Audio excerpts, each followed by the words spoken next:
Jarvis, turn on light 2. Baik Tuan, lampu 2 dinyalakan. Jarvis, turn off light 1. Baik Tuan, lampu 1 dimatikan. Jarvis, turn off light 2. Baik Tuan, lampu 2 dimatikan. Oke, baik, langsung saja kita ke pembahasan codingannya. Nah, ini codingan yang saya gunakan. Nah, di sini ada include ESP8266 Wi-Fi. Nah, ini tuh sebagai package library-nya ya. Sebagai package library-nya. Nah, di sini ada define relay 1 di D1 pada mode Wi-Fi, node MCU tadi. Nah, terus relay 2 di pin D2 pada mode Wi-Fi dan seterusnya ya. Nah, di sini kita perhatikan, di sini ada WLAN SSID. Nah, ini tuh untuk sebagai Wi-Fi yang kita gunakan, yang akan kita gunakan. Nah, karena contoh di sini saya menggunakan handphone, jadi tethering dari handphone. Nah, saya menggunakan handphone. Nah, masukkan nama ini, nama perangkat yang ada di handphone kita sini.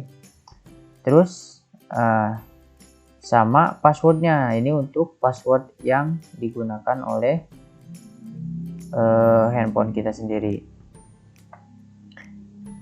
Nah, selanjutnya ada, nah karena di sini menggunakan IoT berbasis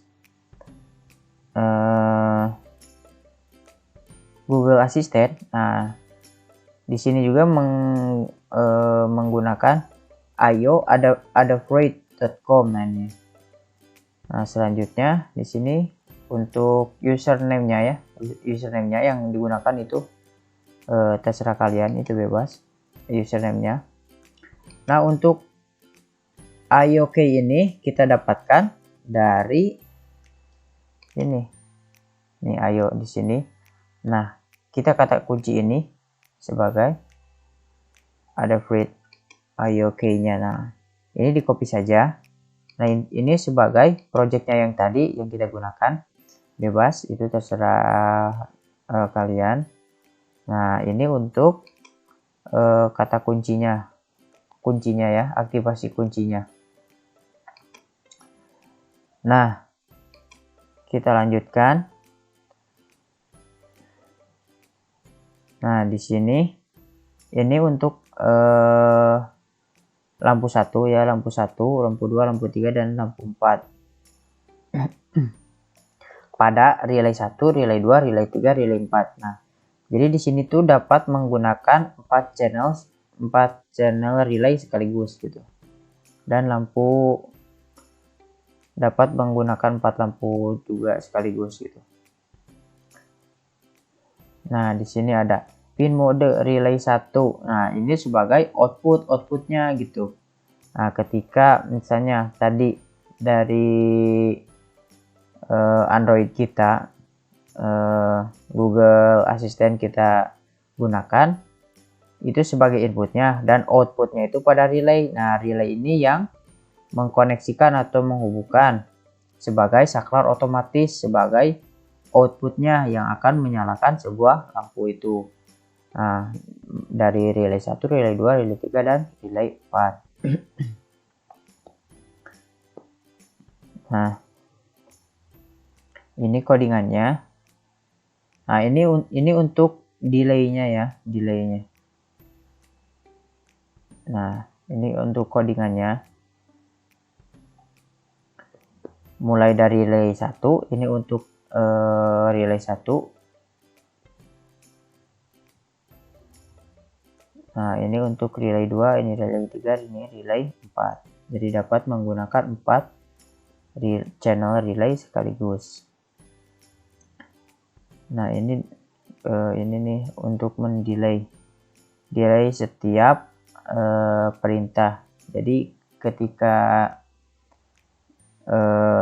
kita gunakan Google Assistant, nah maka di delay setiap segini 5 detikan, 5 detikan ya. Nah, ini mungkin untuk programnya cukup segini.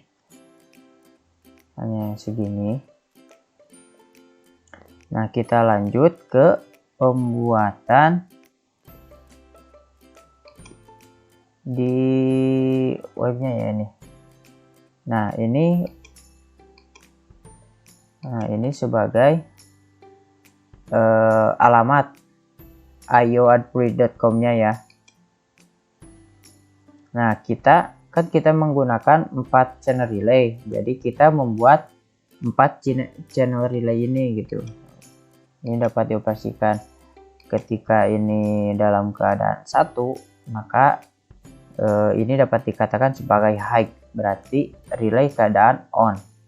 Nah, ini dalam keadaan on atau keadaan low gitu. Dan seterusnya relay 1, relay 2, relay 3 dan relay 4. Nah, jika misalnya kita mau menambahkan lagi, nah kita tinggal tambahkan ini lagi, ini create new block gitu untuk menambahkan relay-relay atau fungsi-fungsi yang lainnya. Nah, contohnya ini nih, ada banyak. Terserah itu kalian ingin membuatnya apa gitu. Tapi di sini saya menggunakan ini toggle sebagai push buttonnya gitu. Jika menurut kalian ini kelebihan, nah dapat dihapus gitu, seperti itu. Nah, selanjutnya kita gunakan websitenya ini nih, ifttt.com. Ini sebagai perintah yang akan digunakan pada Google Assistant-nya.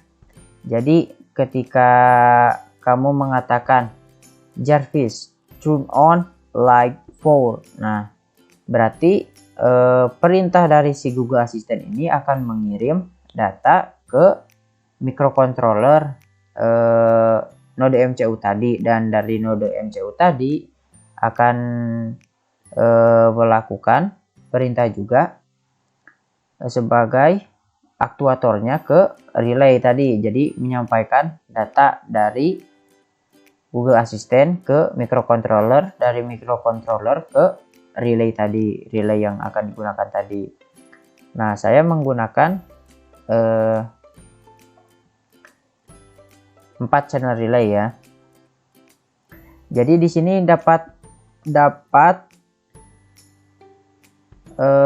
menggunakan atau dapat menambahkan lagi sesuai dengan keinginan Anda semua. Misalnya mau ditambahkan lagi bisa, itu sesuai dengan keadaan relaynya.